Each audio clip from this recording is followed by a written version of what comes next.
नमस्ते, good afternoon. हर Sunday 2 बजे बात करने के सिलसिले को अगले हफ्ते से हम कुछ इम्प्रूव करना चाहते हैं। मैंने सोचा कि सिर्फ भाषण क्यों, एक राजनीतिक भाषण जिसमें मैं किसी विषय पे अपने विचार देता हूँ, उसके साथ कुछ ऐसा हो जो कि दिमाग के साथ साथ दिल से भी बात करे, जो आत्मा से भी बात करे। तो अगले हफ्ते से इसी बातचीत को एक नई शक्ल में हम लेके आएंगे, एक संडे सत्संग की तरह। तो अगले हफ्ते से रविवार 2 बजे संडे सत्संग, जिसमें किसी एक विषय पे ज्ञान भी होगा, लेकिन उसके साथ साथ कुछ और होगा जो सरप्राइजिंग होगा, आप देखिएगा। मैंने इस हफ्ते सोचा था कि बात करूंगा चीन के बारे में, क्योंकि बॉर्डर पे स्थिति काफी गंभीर है। किसी दिन भी मामला और एस्केलेट होने की गुंजाइश हो सकती है। हमारी फौज बहुत हिम्मत से इस वक्त डटी हुई है। सरकार ने उसको बैक करने की कुछ हिम्मत दिखाई है, लेकिन क्या डिप्लोमेटिक फ्रंट पे हम कुछ कर पा रहे हैं? और अगर ये मामला आगे बढ़ा तो कहां पहुंचेगा, इसके बारे में बात करना चाह रहा था मैं कोविड के बारे में, चूंकि अब उसके संख्या लगभग 1 लाख प्रतिदिन होती जा रही है। उलटबासी हुई है ना हमारे यहाँ। जब इतने कम केसेस थे तब हम सारा घर बंद करके ऐसे बैठे हुए थे जैसे पता नहीं बाहर निकलते ही कुछ छूत लग जाएगी। और अब जबकि हर दिन लाख के करीब केस हो रहे हैं, 1000 से ज्यादा डेथ हो रही हैं, अब जैसे मेला लग रहा है, सब बाहर घूम रहे हैं, कोई फर्क नहीं पड़ता। इसके बारे में और सरकार क्या कर सकती थी, क्या कर सकती है, इसके बारे में बात करना चाह रहा था। लेकिन क्या करूं, हेडलाइंस ने पकड़ लिया। अब आप देखिए, सुबह सुबह कौन नहीं चाहता कि उसका नाम हेडलाइन में आए। तो देखिए, मेरा नाम आज सुबह सुबह हेडलाइन में आ गया है। ये है इंडियन एक्सप्रेस। सुबह सुबह हेडलाइन है साहब इसके अंदर, Yechury Yadav, 2 professors, film makers named in Delhi police riot chargesheet. खबर हिंदू में भी है, police links Yechury Yadav to Delhi riots. यहां पे भी फ्रंट पेज पे खबर आ गई है। खबर टाइम्स ऑफ इंडिया में भी है, और जैसा आप एक्सपेक्ट कर सकते हैं, टाइम्स ऑफ इंडिया दूसरी तरफ से मामले को दिखा रही है। सही है, गलत नहीं है report times of India. Yechury Yadav charge not charge in riot cops. Police का क्या बयान है वो बता रही है। जब से ये खबर कल शाम को चली, क्योंकि कल शाम को पीटीआई की एक खबर चल गई थी, उसके बाद से इतने फोन आ रहे हैं, व्हाट्सएप मैसेजेस आ रहे हैं, बयान आ रहे हैं, ट्विटर पे चल रहा है। तो वो चाय के प्याले में तूफान कहते हैं ना, वो सब शुरू हो गया है। अब घर परिवार रिश्तेदारों के भी फोन आ रहे हैं, भाई ठीक तो है, कुछ हो तो नहीं रहा, बड़े हम चिंतित हैं। सो मैंने कहा कि सबसे पहले तो मैं बता दूं एग्जैक्टली है क्या। हो सकता है आपने भी देखा हो सकता है आपके मन में भी, कईयों के मन में चिंता भी, शुभ चिंतक है, मन में चिंता होती है। चिंता नहीं तो एक क्यूरोसिटी तो हो जाती है, भाई क्या हो रहा है, ये मामला क्या है। दिल्ली में जो फरवरी के महीने में हिंसा हुई, दंगे हुए, अब उसे 6 महीने हो गए हैं, 6 महीने से ज्यादा हो गए हैं। पुलिस इंक्वायरी कर रही है, सैकड़ों केस हो गए हैं। आप जानना चाहेंगे ना कि हो क्या रहा है, अब तक कहां खड़े हैं। मैंने सोचा कि इस अपने केस का बहाना लेके आपको बड़ी तस्वीर बताऊं हो क्या रहा है, क्योंकि जो हो रहा है उसका सिर्फ दिल्ली से मतलब नहीं है। जो हो रहा है उसका देश से मतलब है, हर भारतीय से मतलब है। आप देश में जहां भी हैं, आपको इसमें इंटरेस्ट होना चाहिए कि हो क्या रहा है। तो मैं शुरुआत करूंगा कल जो खबर आई मेरे बारे में, चार्जशीट के अंदर नाम आने के बारे में, उसकी फैक्चुअल रियलिटी क्या है वो बता दूंगा 5 मिनट की बात। उसके बाद ये चार्जशीट में जिन दूसरे लोगों का नाम है वो क्या रियलिटी है, उसके बारे में कुछ बताऊंगा। और फिर पूरी जो दिल्ली के दंगों की जांच हो रही है, उस जांच के पीछे खेल क्या है। कुछ सवाल हैं, बिल्कुल तीखे, शार्प, पैने, सीधे सवाल हैं, जो मैं दिल्ली पुलिस से पूछूंगा, इस उम्मीद में कि उन सवालों का कुछ जवाब तो मिलेगा। पहली खबर कल खबर आई साहब, आपने देखा होगा, पीटीआई की तरफ से खबर आई कि Yadav, Yechury and others named as co-conspirators. Co-conspirator मतलब षड्यंत्र करने में भागीदार की तरह उनका नाम आया है। दिल्ली पुलिस ने एक चार्जशीट फाइल की है। चार्जशीट क्या है, फिर मैंने चेक किया वो चार्जशीट क्या है। चार्जशीट में एक पेज पर मेरा नाम है। ये चार्जशीट है, chargesheet number 50 number, FIR number 50 है, जो जाफराबाद में एक 17 साल के बच्चे की मृत्यु हुई थी। सीलमपुर जाफराबाद इलाके में दिल्ली दंगों के दौरान एक 16-17 साल के बच्चे को पहले चोट लगी, आखिर उसकी मौत हो गई। उस बच्चे की मौत के बारे में ये पूरी की पूरी चार्जशीट है। चार्जशीट का मतलब क्या होता है? जब पुलिस अपनी इन्वेस्टिगेशन पूरी कर लेती है तो वो कोर्ट के सामने बताती है कि हमने अपनी तफ्तीश कर ली है और हमारे हिसाब से ये हुआ। उसके बाद मामला कोर्ट में जाता है, फिर कोर्ट चेक करता है कि पुलिस जो आरोप लगा रही है वो सही है कि नहीं है। चार्जशीट, पुलिस आरोप लगाती है, चार्जेस फ्रेम करती है, फला लोगों ने किया है। सो पहली बात तो ये मैंने देखी कि क्या मेरा नाम आरोपियों में है? नहीं है। दिल्ली पुलिस ने भी कल शाम तक क्लैरिफाई कर दिया कि नहीं, मेरा नाम, ये चुरी का नाम एक्यूज्ड लोगों में नहीं है, तो चार्जेस हमारे खिलाफ नहीं है उस मर्डर के। तो फिर हमारा नाम कैसे है? हमारा नाम एक गवाह के बयान में है, जिसको बोला जाता है डिस्क्लोजर स्टेटमेंट। एक गवाह है गुलफिशा के नाम से जो बयान वहां दर्ज हुआ है, उस बयान में हमारा नाम है, मेरा नाम है सीताराम। मैं एग्जैक्टली बयान आपको पढ़ के सुना दूंगा, पर डिस्क्लोजर स्टेटमेंट होता क्या है ये आपको पता होना चाहिए। ये अभी कोई विटनेस का बयान नहीं है। ये नहीं है कि किसी ने गीता कुरान के ऊपर हाथ रख के शपथ लेके कहा हो कि मैं बोल रही हूँ, सच बोल रही हूँ, सच के अलावा कुछ नहीं बोल रही हूँ, जैसा फिल्मों में देखते हैं, वैसा कुछ नहीं है। ये पुलिस कह रही है कि हमारे साथ बातचीत में गुलफिशा ने हमें ये बताया। ये पुलिस का बयान है, गुलफिशा का नहीं है। पुलिस कहती है कि उसका बयान है।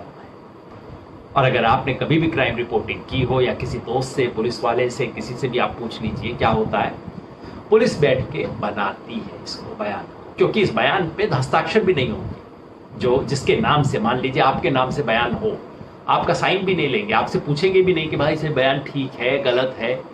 और बाकी दो के केसेस में तो नीचे पुलिस को लिखना पड़ा है रिफ्यूज टू साइन, यानी कि हम जिसे उनका बयान बता रहे हैं उस पर उन्होंने दस्तखत करने से इनकार कर दिया। अब आप समझ लीजिए क्या खेल है।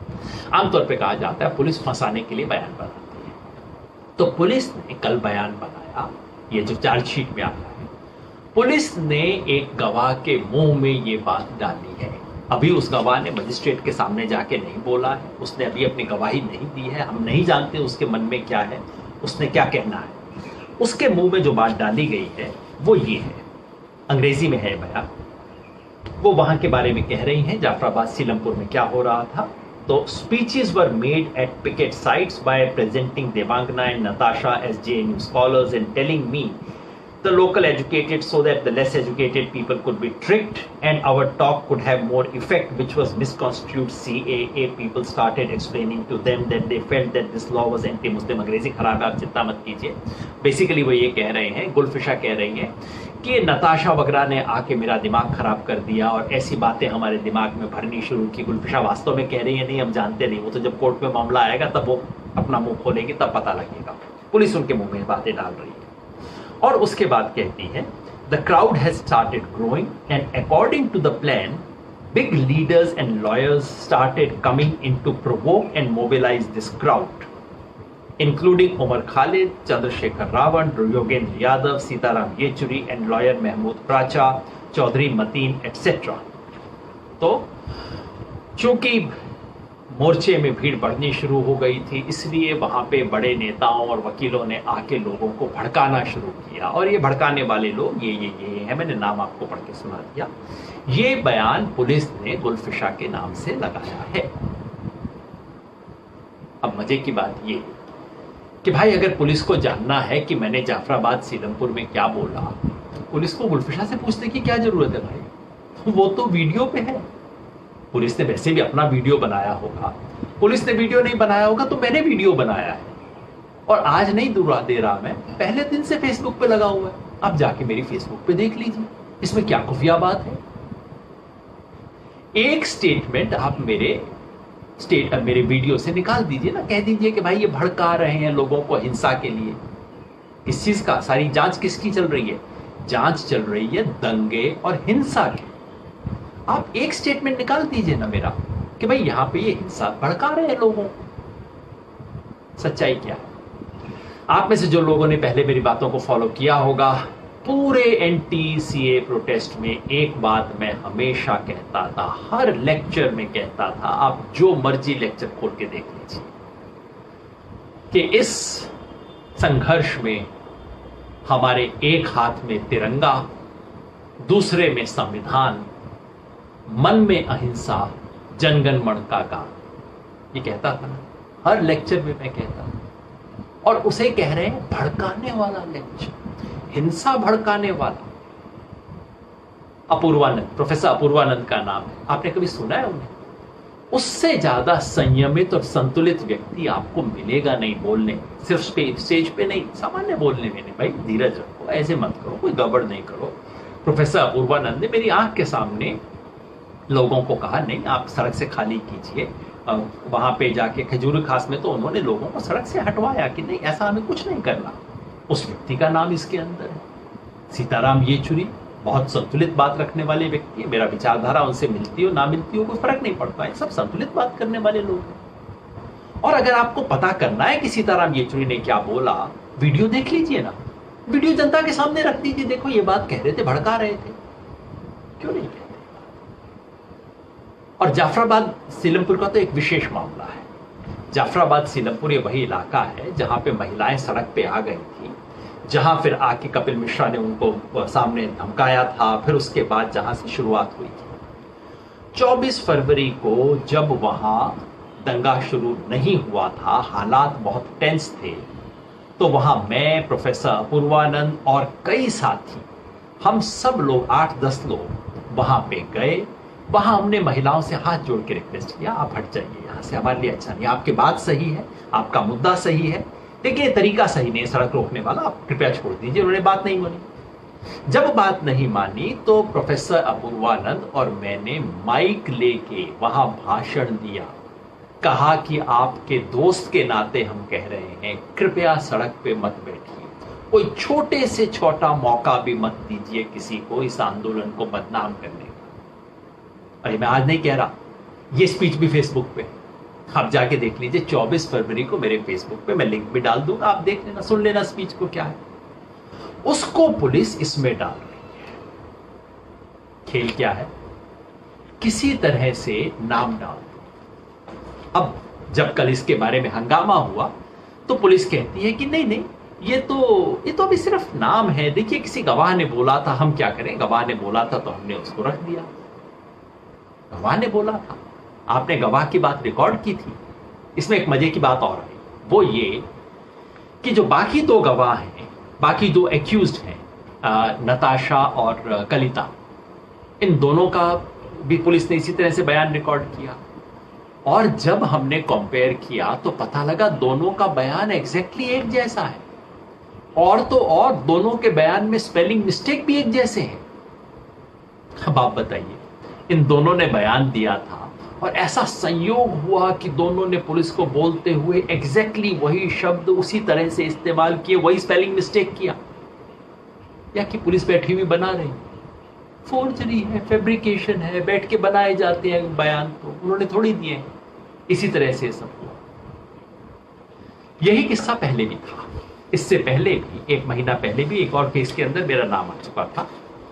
वो था केस नंबर 50, नहीं शायद ये केस नंबर FIR 50 है, वो FIR नंबर 60 था, जिसमें कोई नईमुल हसन साहब हैं, उन्होंने अपना बयान दिया, उनके नाम पे बयान दिया गया है, जहां पे कहा गया है कि वहां बाहर से लोगों को बुलाते थे, जिसमें advocate Bhanu Pratap, advocate DS Bindra, Yogendra Yadav तथा JNU जामिया और DU के बहुत से स्टूडेंट आते थे, जो सरकार व NRC के खिलाफ बोला करते थे कि मुसलमानों तुम घबराओ। ये दूसरा स्टेटमेंट है, ये दूसरा चार्जशीट में नाम दिया गया। भाई मैं क्या बोला करता था, ये बात तो आप देख लो ना। सो आप कहेंगे मेरे रिश्तेदारों को, दोस्तों को, पार्टी के लोगों को, साथियों को, सबको लगाने, नहीं कोई खास बात नहीं है, ये तो कुछ है नहीं, चिंता करने की कोई बात नहीं, ये नहीं। दरअसल ये अभी शुरुआत है, ये तो अभी, जैसे मैंने कहा, ये तो अभी छोटा सा चुटकुला है, असली कॉमेडी शो तो अभी शुरू होने वाला है। इस देश में अभी कंगना रनौत की बात करके और सुशांत राजपूत की बात सुन सुन के लोग थक गए। अब एक नया एंटरटेनमेंट चाहिए, अब कोई नया सीरियल चाहिए, और आप देखना अभी 2-5 दिन के अंदर नया सीरियल शुरू होगा। इन दो केसों के अलावा जिन 2 केसों में नाम आया है, और दोनों के अंदर जैसे मैंने कहा इसी तरह के स्टेटमेंट में दिया गया है।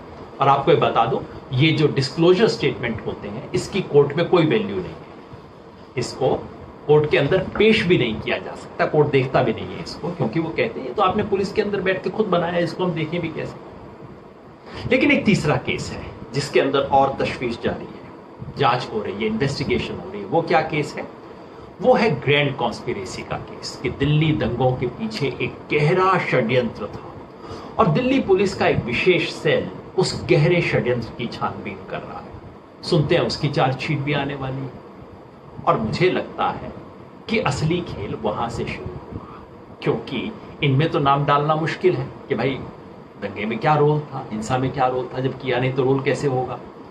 तो अब आप देखना अगले कुछ दिनों में आपको बड़ी गहरे षड्यंत्र की खबरें आएंगी। टीवी चैनल आप जानते हैं किस किस चैनल पे क्या क्या खबरें चलेंगी।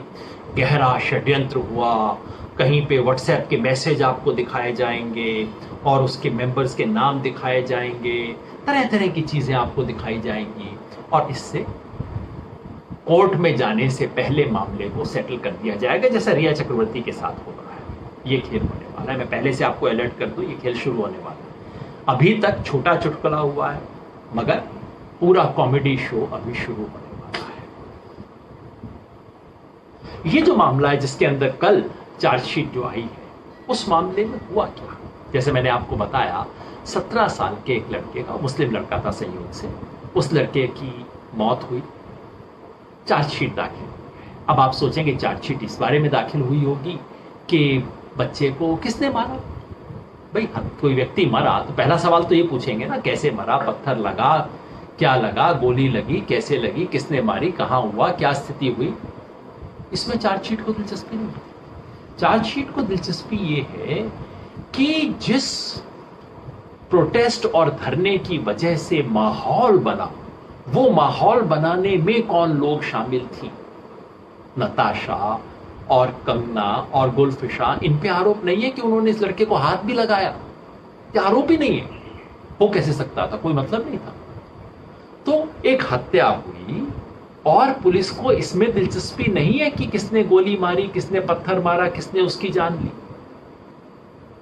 मतलब इससे है कि आपके समर्थन में कौन खड़ा था, जिसके भड़कावे में आके आप बाहर आए, इसके बारे में चार्जशीट हो रही है। आप सोचिए हो क्या रहा है।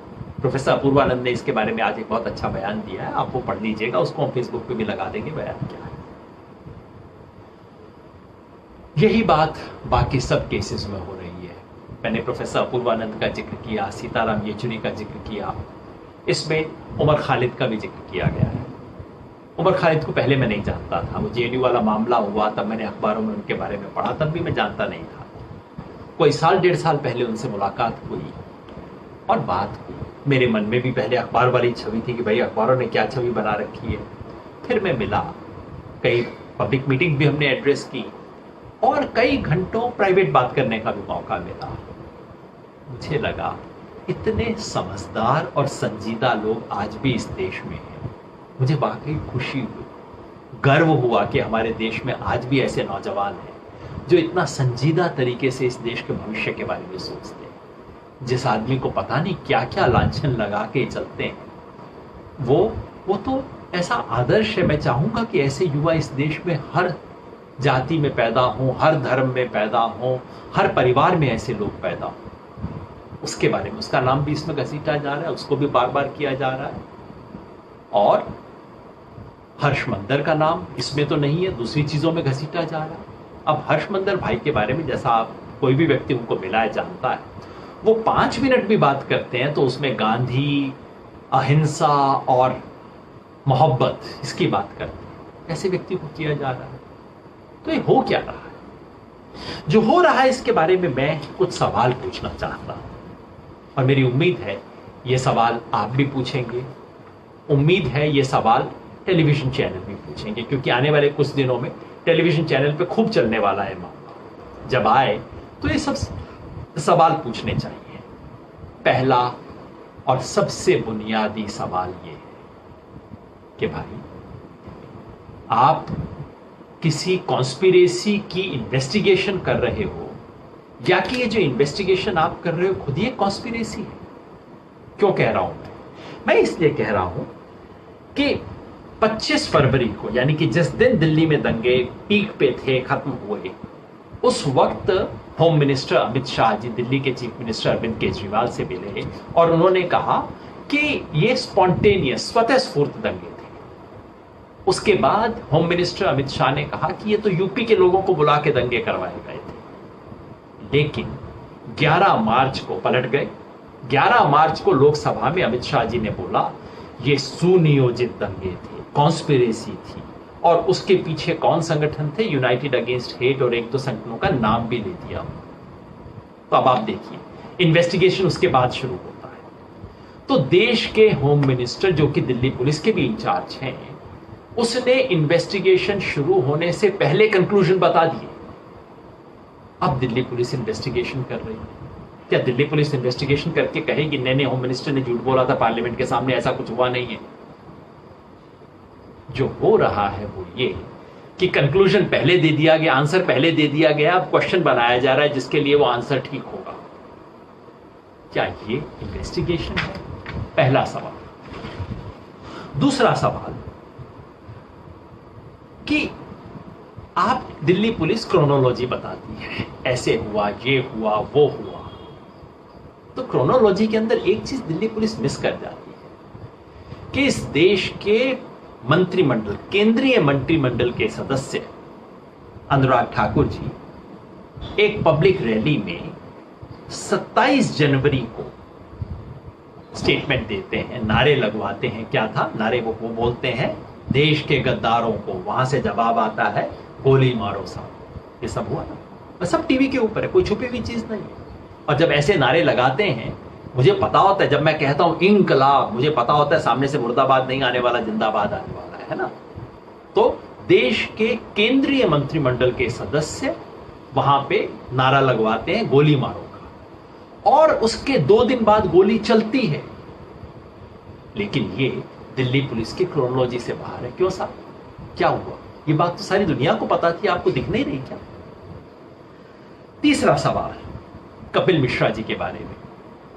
कपिल मिश्रा जी ने 23 फरवरी को वहां जाफराबाद में आके दिल्ली पुलिस के डीसीपी के साथ खड़ा होकर बयान दिया, उसका वीडियो बनाया, अपना वीडियो खुद अपलोड किया।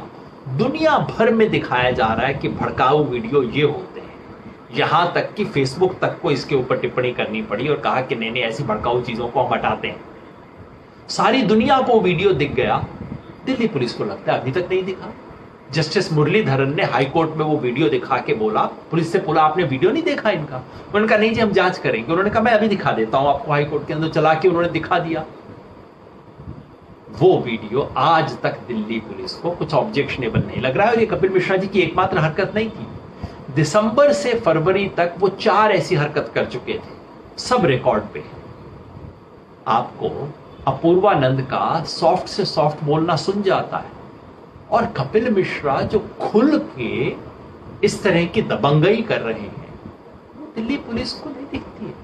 अरेस्ट छोड़ दीजिए, एफआईआर छोड़ दीजिए, नाम नहीं है उनका, उनसे इन्वेस्टिगेशन नहीं हुआ है, एक सवाल नहीं पूछा गया है उनसे।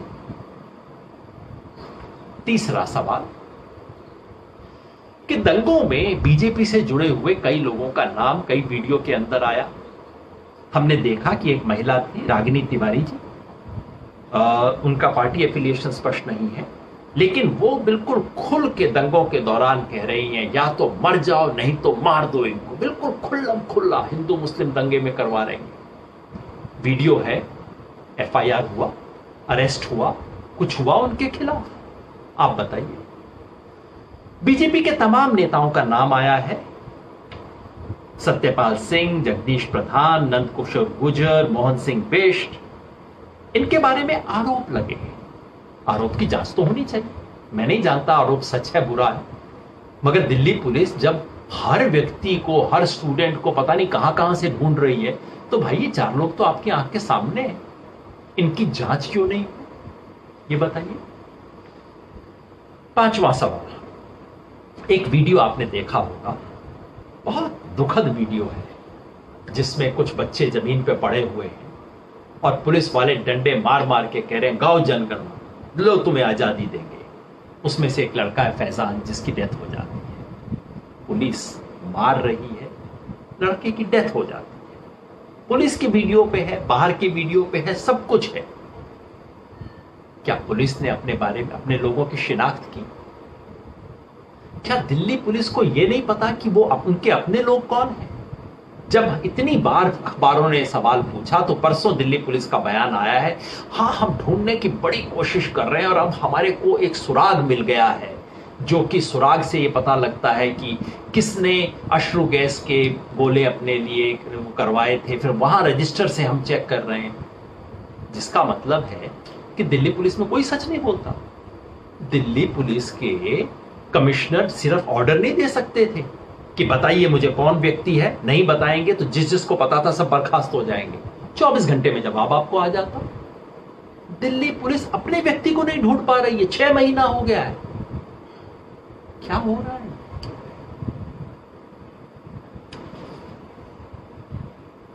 छठा सवाल, एक कस्टोडियल टॉर्चर का मामला था जो मैंने पिछली बार बोला था, एक बार बहुत विस्तार से बोला था, खालिद सैफी करके।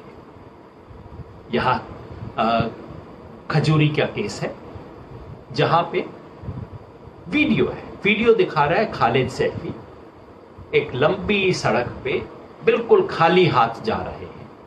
पुलिस दूसरे छोर पे खड़ी है, प्रोटेस्टर्स एक छोर पे खड़े हैं, सड़क पूरी खाली है, वहां जा रहे हैं। जाते ही पुलिस उनको पकड़ती है, एक व्यक्ति एक तरफ से एक कॉलर पकड़ता है, दूसरा बांह पकड़ता है और उनको लेके जा रहे हैं। ठीक है।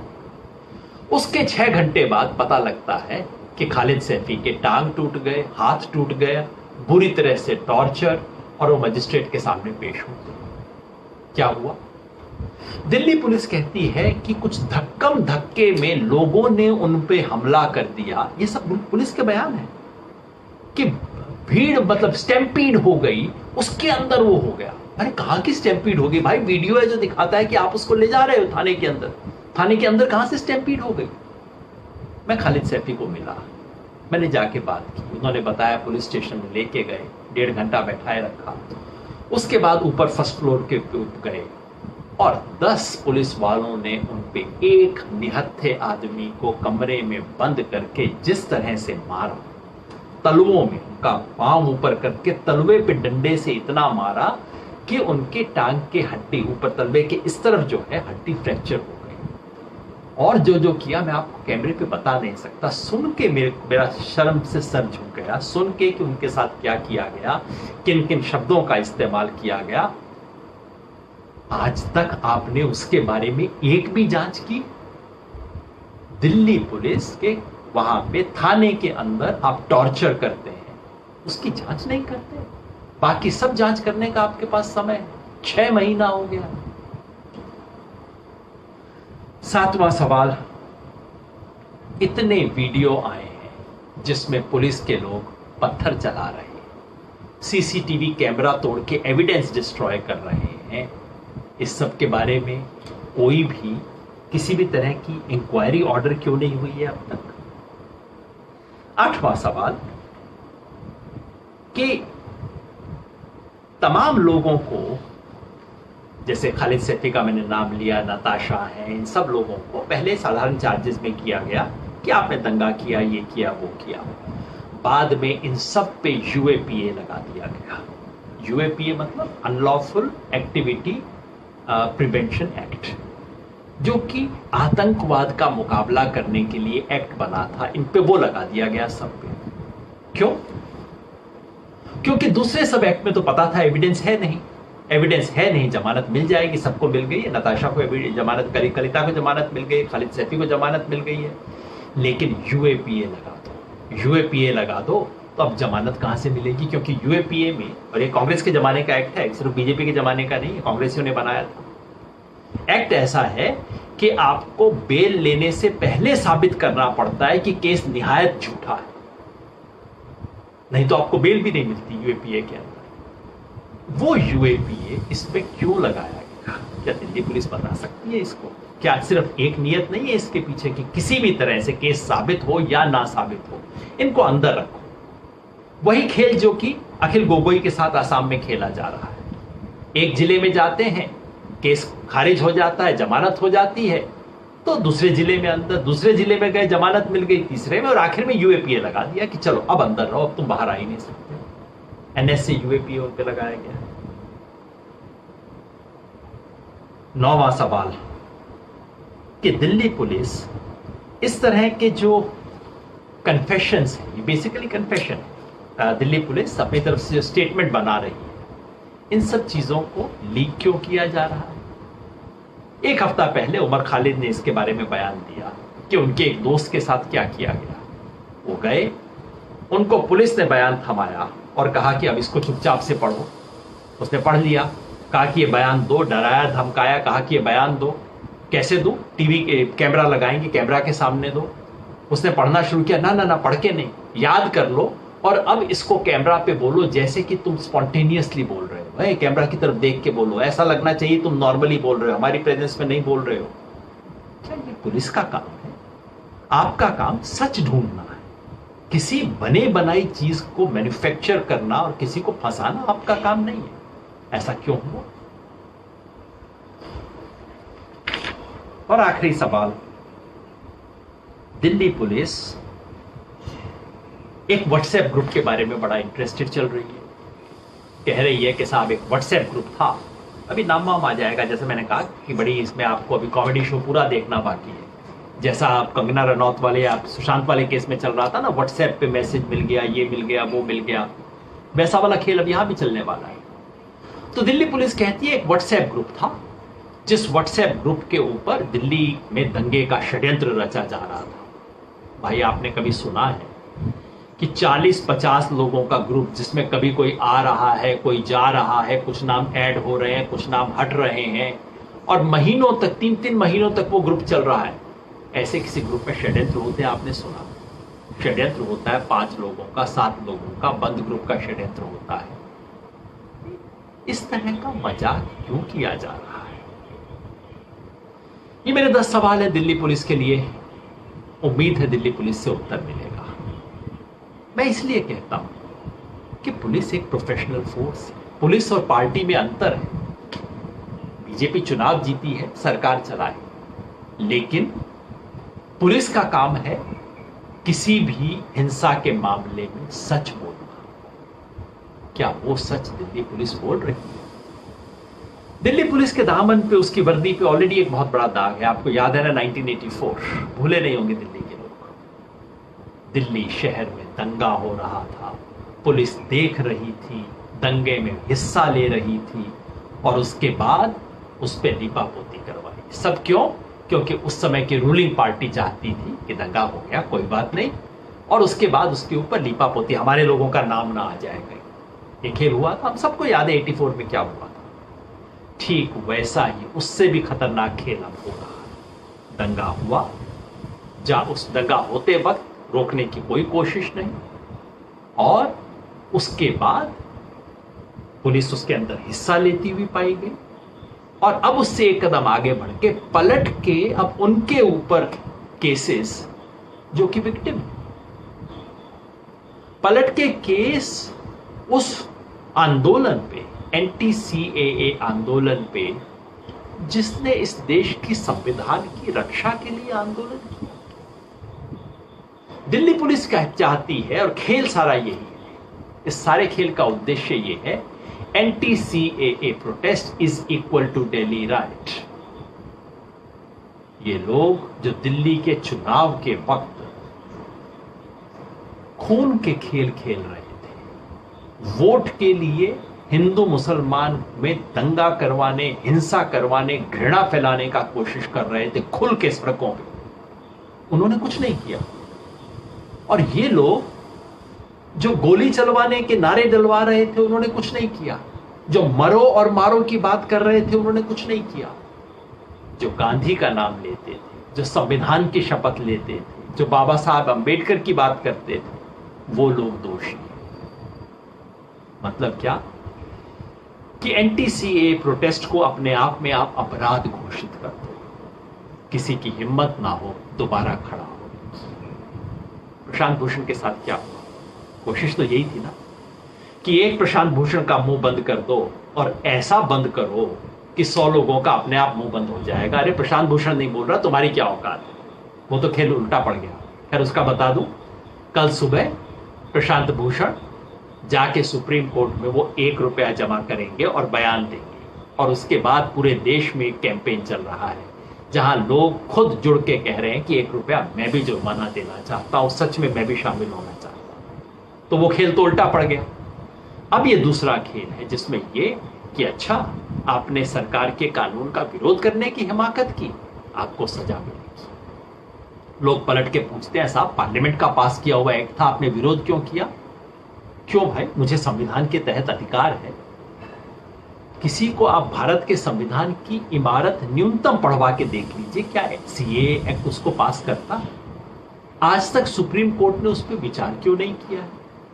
तो कानून आप रातों रात पास कर दो, सुप्रीम कोर्ट विचार ना करे उस पर, और आप मुझसे पूछो कि आप विरोध क्यों कर रहे हैं?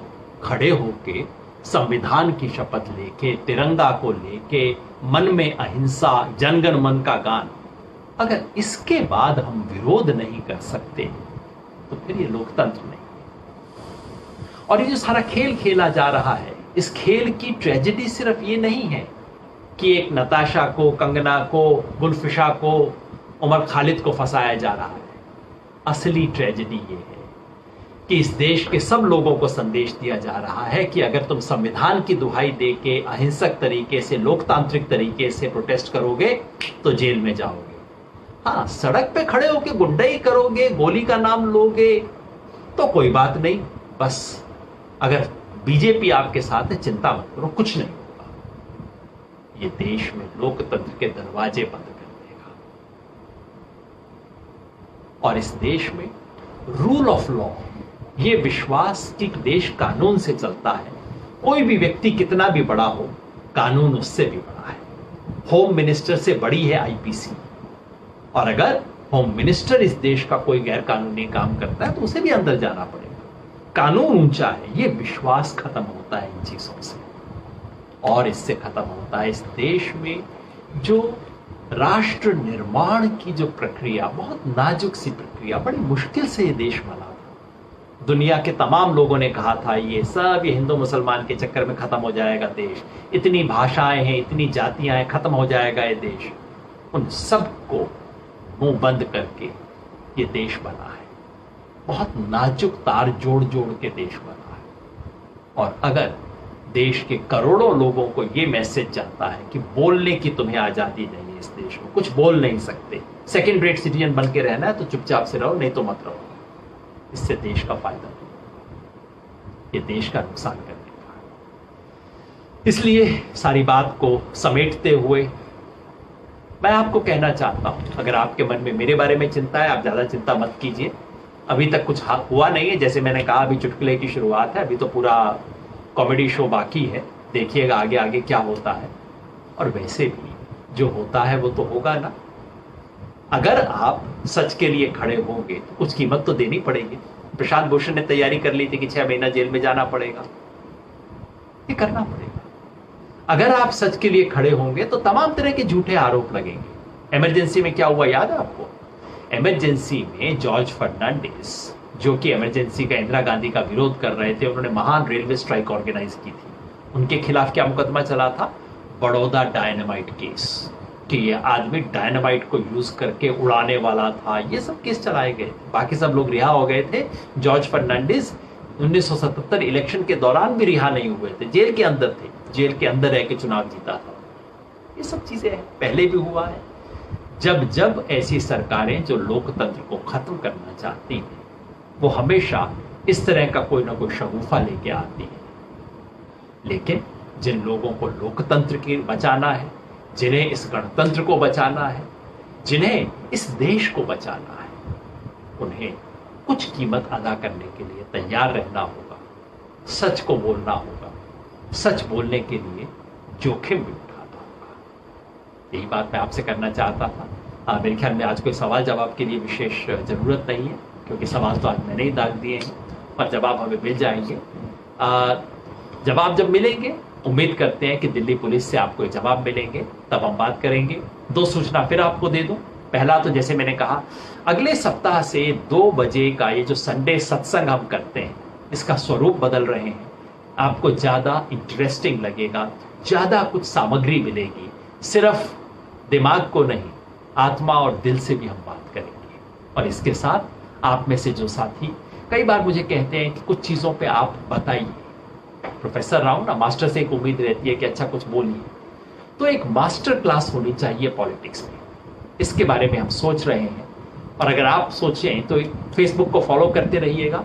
मास्टर क्लास इन पॉलिटिक्स का विज्ञापन आएगा, रजिस्टर करना पड़ेगा, सिर्फ रजिस्टर्ड लोगों को हम लेंगे उसमें, तो आप उसके लिए तैयार रहिएगा। मास्टर क्लास इन पॉलिटिक्स का विज्ञापन आपके लिए आ रहा है। कई महीनों तक हम वो मास्टर क्लास करेंगे, संवाद करेंगे, हम सब लोग मिलकर सीखेंगे। तब तक के लिए बहुत बहुत शुक्रिया।